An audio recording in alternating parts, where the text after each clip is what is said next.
वरळीला त्या ठिकाणी राज ठाकरे बोलतात। इथे जमलेल्या माझ्या सर्व वरळीकर बांधवांनो आणि भगिनींनो,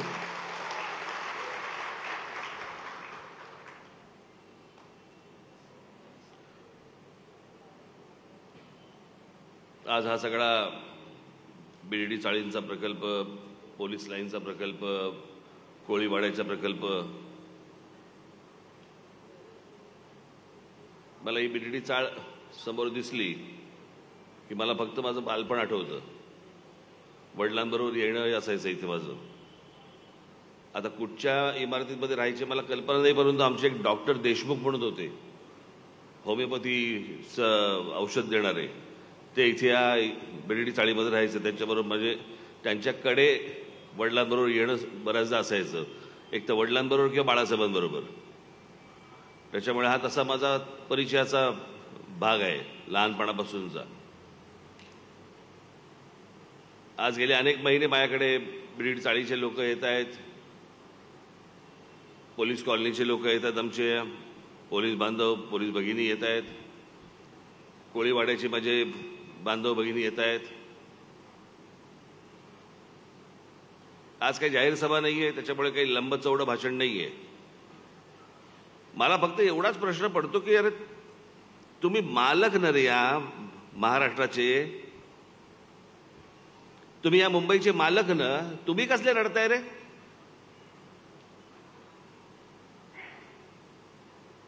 बाहेरच्या राज्यांमधनं लोक इकडे येतात, इकडे झोपडपट्ट्या वसवतात आणि फुकटामध्ये घरं येऊन जातात।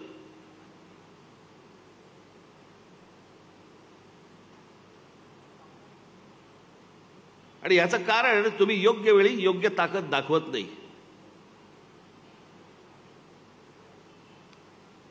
एरवी 5 वर्ष भांडणार आणि ऐन मौक्याच्या वेळेला घरंगळत जाणार।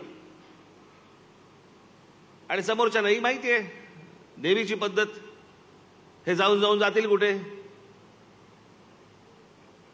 त्याच्यामुळे तुमचे प्रकल्प रखडत राहणार। आणि जे बाहेरून येतात ते ज्यावेळेला त्यांची टगेगिरी ज्यावेळेला त्यांची सुरू होते, त्यावेळेला त्यांच्या म्हणण्यानुसार त्यांच्या गोष्टी त्यांना मिळतात, हातामध्ये येतात त्यांच्या। मला आजही आठवते त्या बांद्रा कुर्ला कॉम्प्लेक्समध्ये, ज्याला बरीच वर्ष झाली, मी ही गोष्ट तुम्हाला सांगतोय साधारणपणे एक 20-22 वर्षापूर्वीची गोष्ट, 21 वर्ष तर नक्की। 20 वर्षापूर्वी तिकडच्या झोपडपट्टी धारकांना तिथं झोपडपट्ट्या अनधिकृत ऑफर काय होती, एक तर घर मिळेल तुम्हाला किंवा 1 कोटी रुपये मिळतील। 20 वर्षापूर्वी 1 कोटी रुपये। आणि आमच्याकडे काय चाललंय, आम्हाला एवढे स्क्वेअर फूट वाढवून द्या। एक अजबच प्रकार मला ऐकू आला इथे, 2 कुटुंबांच्या मागे एका गाडीचं पार्किंग। म्हणजे आज हा चालवणार, उद्या मी चालवणार असं? आखतानाही तुमचा विचारच नाहीये या सगळ्या गोष्टींमध्ये। तुम्ही एक पहिली नीट गोष्ट लक्षात घ्या, मुळात तुम्हाला किंमतच नाहीये। एवढा मोठा प्रकल्प ज्या वेळेला येतोय किंवा या एवढ्या मोठ्या प्रकल्पाचा ज्या वेळेला विचार होतोय, त्यावेळेला पहिल्यांदा तुमच्याशी बोललं गेलं पाहिजे, तुमचा विचार पहिला घेतला पाहिजे, तुमची मतं पहिली घेतली पाहिजेत। अशा कोणत्याही गोष्टी न घेता पहिल्यांदा प्रकल्प लादायचा आणि लादल्यावरची विचारायचंय काय पाहिजे अजून तुम्हाला, तोपर्यंत हातातनं सगळ्या गोष्टी गेलेल्या असतात। आणि हे फक्त वरळीत नाही चालू आहे, हे महाराष्ट्रात जागोजागी सुरू आहे। आणि ह्या जागोजागी जिथे जिथे तुम्हाला म्हणून आढळतील गोष्टी, तिथे तुम्ही जाऊन बघा, बहुतांशी टक्का हा मराठी आहे। असुनी खास मालक घरचा म्हणती चोर त्याला।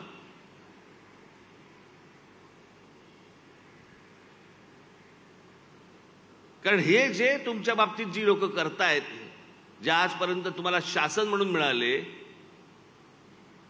त्याच सर्व लोकांना आतापर्यंत मतदान होत आलं, त्यांचे आमदार आले, त्यांचे खासदार आले, त्यांच्याच सगळ्या गोष्टी होत आल्या।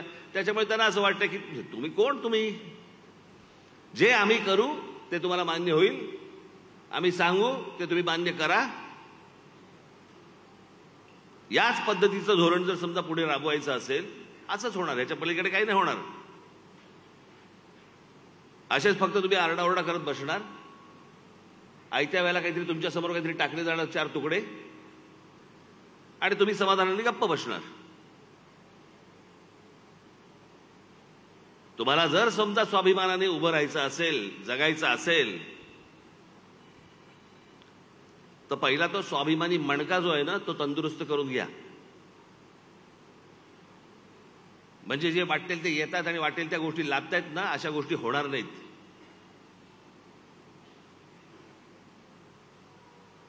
काय परिस्थिती आज मुंबईची परिस्थिती बघा तुम्ही.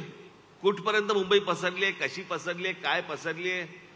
जाऊन त्या पुण्यामध्ये बघा. पुण्यामध्ये तर 5-5 पुणी आहेत. वेगवेगळं पुणे आहे, वेगवेगळ्या ठिकाणी. माहितीच नाही. येत आहेत लोक, राहत आहेत लोक, कुठे जात आहेत, काही करतायत. आज इथे हा वरळीचा भाग देखील मी त्या सगळ्या अधिकाऱ्यांना बोलून घेतलं. डेव्हलपमेंट प्लॅन होतो आपल्याकडे, पण टाउन प्लॅनिंग होत नाही. की आज इथे माणसं किती येणार राहिला, इथे ज्या इतर इमारती ज्या उभ्या राहणार त्याच्यामध्ये किती लोकसंख्या वाढणार, त्या लोकसंख्येनुसार रस्ते आहेत का आपल्याकडे. एवढी मोठी जर समजा टाउनशिप जर समजा उभी राहत असेल तर तिकडे शाळा मुलांसाठी येणार आहेत का, कॉलेजेस मुलांसाठी येणार आहेत का, हॉस्पिटल्स येणार आहेत का, चांगले डॉक्टर्स येणार आहेत का, चांगली मार्केट्स येणार आहेत का, चांगली थिएटर्स येणार आहेत का, मराठी नाटकासाठीचे थिएटर्स येणार आहेत काय. कसला विचार काय दिसतोय का काही. कारण आम्ही विचारत नाही. आम्ही फक्त कशाला अडकलोय, आमचे 300चे 200 करा, 400 करा, 400चे 250 करा. आम्ही फक्त स्क्वेअर फुटामध्ये अडकलोय. राहायला आल्यानंतर जगायचं कसं याचा कधी प्रश्न विचारलेत का त्यांना. हे कधी आम्ही प्रश्नच विचारत नाही. आणि कुठच्या बिल्डरला ती अपेक्षा पण नसते की ह्यांनी तुम्ही प्रश्न विचारावेत म्हणून. कारण तो त्याचा कोण जो काही मलिदा असतो तो घेऊन जाणार, मोकळा होणार, तुम्ही मरा.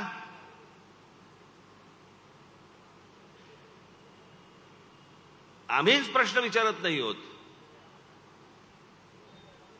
तुमची स्वतःची हक्काची जमीन तुम्ही देत असताना समोरच्याला डेव्हलप करायला तुम्ही प्रश्न विचारत नाही आहात.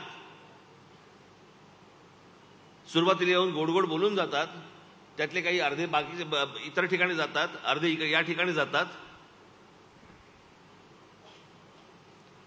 आणि हेच त्या लोकांना हवं असतं.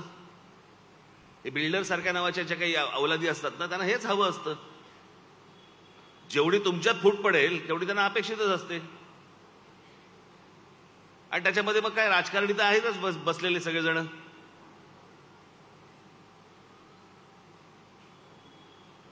तुम्ही स्वतः एकत्र राहणं गरजेचं आहे. तुम्ही स्वतः एकत्र विचार करणं गरजेचं आहे.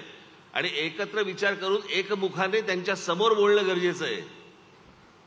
तर तुमच्या हाताला काहीतरी गोष्टी लागतील. आज हे संदीपने हे विजन वरळी ठेवलंय. अनेकदा मला हे चॅनलचे लोक मला बोलवतात, विजन महाराष्ट्र, पुढच्या 10 वर्षांनी महाराष्ट्र कसा दिसेल. 10 वर्षाचा विचार नसतो करायचा. राज्य आणि राष्ट्र उभं करायचं असेल ना तर 200, 300, 500 वर्षाचा विचार करून राष्ट्र उभं करायचं असतं. पुढच्या 10 वर्षात काय होणार आहे, 10 वर्षात काही होत नसतं. 10 वर्षामध्ये अजून वाट लागलेली असते, याच्या पलीकडे काय होत नसतं.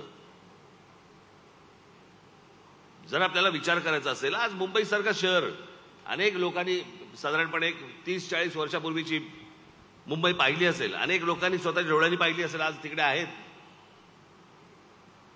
बाबा एक काहीतरी एक त्याला कॅरेक्टर होतं. एक बाबा ती लाल बस दिसली की ही मुंबई, काळी पिवळी टॅक्सी दिसली की ही मुंबई. एका प्रत्येक शहराचं एक कॅरेक्टर असतं. जसं तुम्ही जर समजा लंडनला गेलात तर लंडनची एक लंडन टॅक्सी असते. तुम्ही जर न्यूयॉर्कला गेलात तर न्यूयॉर्कची एक टॅक्सी असते, तिकडच्या बसेस असतात. प्रत्येक शहराचं एक कॅरेक्टर असतं, कॅरेक्टर. आज आमच्या देशामध्ये कुठच्याही शहराला कॅरेक्टर उरलेलं नाहीये. हे शहर, या शहराची ओळख काय? काही नाही. आमच्याकडे कसले ओळख कसली आता, हे आमच्याकडे फ्लायओव्हर्स होत आहेत, ब्रिजेस होत आहेत. कशासाठी होतोय तो ब्रिजेस? माझा कुठच्याही डेव्हलपमेंटला कधी विरोध नाहीये माझा, नसणार. पण हे सगळं कोणासाठी आणि कशासाठी होतंय?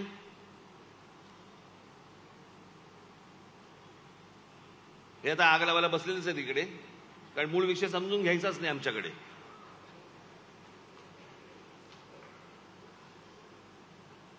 देखो राज ठाकरे ने वापिस जहर उगला. मूळ विषय बघायचाच नाही. एक एवढीशी जागा आहे, या एवढ्याशा जागेमध्ये किती माणसं राहू शकतात, त्याला काही मर्यादा आहेत की नाही? आणि बघ, ज्या वेळेला माणसं ज्या वेळेला वाढायला लागतात, आज मुंबईचं समजा लोकसंख्या बघितली, या मुंबईच्या लोकसंख्येमध्ये बाहेरून आलेल्या लोकांची संख्या किती आहे, आणि मग ते येत आहेत म्हटल्यानंतर त्या सुविधा केल्या पाहिजेत, मग रस्ते केले पाहिजेत, मग ब्रिजेस बांधले पाहिजेत, मग फ्लायओव्हर्स बांधले पाहिजेत, मग एवढ्या इमारतीमध्ये येत आहेत. एवढी सगळी ती मुंबई वाढत जाते. वाढत जाण्यामध्ये इकडच्या लोकांचा लोकसंख्या वाढवण्यात हात नाहीये, येणाऱ्या लोकांचा आहे. आणि मग त्यांना सुविधा देण्यामध्ये आम्ही आमचा खर्च करतोय, आणि आमचा सगळा पैसा हा या शहरांमध्ये खर्च होऊन महाराष्ट्राला मिळत नाहीये. आमचा शेतकरी आत्महत्या करतोय. जो मूळ या राज्याचा पैसा जिकडे जायला पाहिजे, ज्या लोकांसाठी खर्च व्हायला पाहिजे, तिथे पैसा न जाता या सगळ्या गोष्टींवरती, सुविधांवरती पैसे खर्च होत आहेत. मी मागे पण अनेकदा बोलले, परत एकदा बोलतो. एक आपण ठाणे जिल्हा म्हणून घेतला, ठाणे जिल्हा. या एका ठाणे जिल्ह्यामध्ये जगाच्या पाठीवर तुम्हाला असा जिल्हा मिळणार नाही, या देशात तर नाहीच नाही. साधारणपणे आपण एक पकडूया की एक ग्रामपंचायत असते. ग्रामपंचायतीचे अजून काय होते, पुढे काय होतं ग्रामपंचायतीचं पुढे? नगरपंचायत, जिल्हा परिषदा, नगरपालिका, मग महानगरपालिका. ह्या ज्या स्टेप्स आहेत, ह्या कशातनं ठरतात? या लोकसंख्येतनं ठरतात. जशी जशी लोकसंख्या वाढायला लागते तशी ती काय ग्रामपंचायतीची काय अजून काहीतरी जिल्हा परिषद होते, जिल्हा परिषद अजून काहीतरी नगरपालिका होते, नगरपालिका. आज मुंबई महानगरपालिका, मुंबई शहरामध्ये महानगरपालिका किती? एक.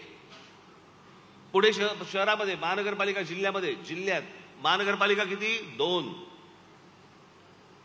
सर्व जिल्ह्यांमध्ये जर समजा तुम्ही महानगरपालिका काढल्या महाराष्ट्राच्या किंवा देशाच्या, तर 1 किंवा 2.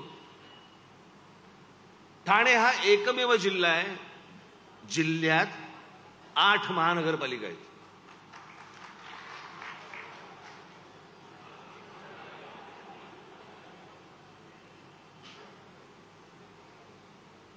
तीस टाळी एकदा आपण गालावर वाजून घेऊ. 8 महानगरपालिका.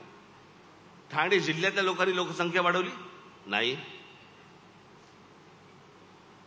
तुम्ही जर सेन्सेक्स पाहिला, त्या सगळ्या गोष्टी जर नीट पाहिल्या तर तुमच्या अशा गोष्ट लक्षात येईल की बाहेरच्या राज्यांमध्ये येणाऱ्या लोकांची सर्वाधिक लोकसंख्या ही ठाणे जिल्ह्यात उतरली जाते. मग ती मुंबईमध्ये येते, मग ती पुण्यामध्ये जाते, पण पहिली येते ती ठाणे जिल्ह्यामध्ये येते. कुठून आणणार आहात सुविधा? या सगळ्या शहरांमध्ये हे सगळे पैसे खर्च होत आहेत. इथला माणूस सुखी झाल्यानंतर जर बाहेरचा माणूस आला तर समजून घेऊ आम्ही, सांभाळून घेऊ आम्ही. पण इथला माणूस पहिल्यांदा बेघर होतोय आणि बाहेरच्यांना पण आम्ही कडेवरती घ्यायचं, हे कसं शक्य होईल?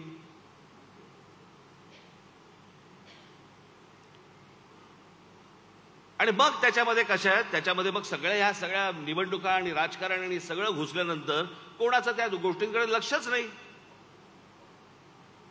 मूळ विषयापासून तुम्हाला दुसरीकडे घ्यायचं, एवढा फक्त राजकारणाचा उद्योग सुरू आहे. तुमचं मूळ विषयाकडे लक्षच जाता कामा नये.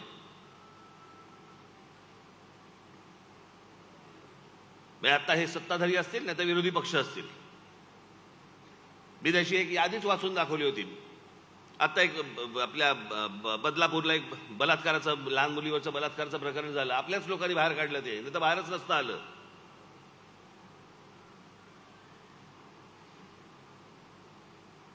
मग लगेच सगळेजण सुरू झाले या सरकारवरती टीका करण्यासाठी आणि ह्याच्यावरती की कसा बलात्कार, कसे काय होतं. अहो, दरवर्षी गेले अनेक वर्ष सुरू आहे. दरवर्षी या महाराष्ट्रामध्ये साधारणपणे बलात्काराचं प्रमाण दरवर्षी 3-3 ते 4-4 हजार आहे. एक काय घेऊन बसलाय तुम्ही? आणि हा गव्हर्नमेंटचा आकडा सांगतोय मी, सरकारी आकडा सांगतोय मी.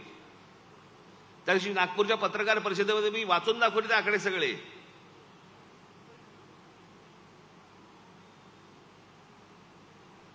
मग लगेच त्याच्यावर इलाज कोणी शोधायला तयार नाहीये.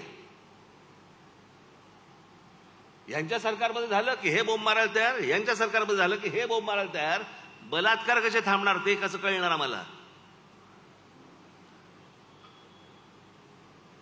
शाळांच्या विश्वासावरती लहान लहान मुली पाठवायच्या आणि त्याच्या नशिबी हे येणार. बरं, त्यांनाही कोणत्या प्रकारचं शासन नाही, त्यांनाही कोणत्या प्रकारची शिक्षा नाही, माहिती नाही.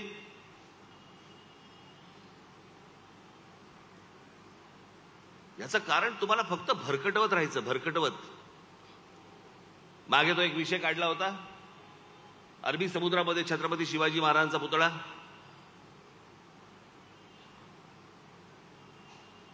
या गोष्टीला साधारणपणे हे सरकार म्हणजे काँग्रेसचं सरकार ज्या वेळेला होतं त्यावेळेला तो आला होता विषय. त्यावेळेला हा एकमेव राज ठाकरे होता ज्यांनी सांगितलं होतं समुद्रामध्ये महाराजांचा पुतळा बांधू नका, त्याच्याऐवजी महाराजांचे जे गडकिल्ले आहेत ते दुरुस्त करा, ती खरी स्मारक आहेत.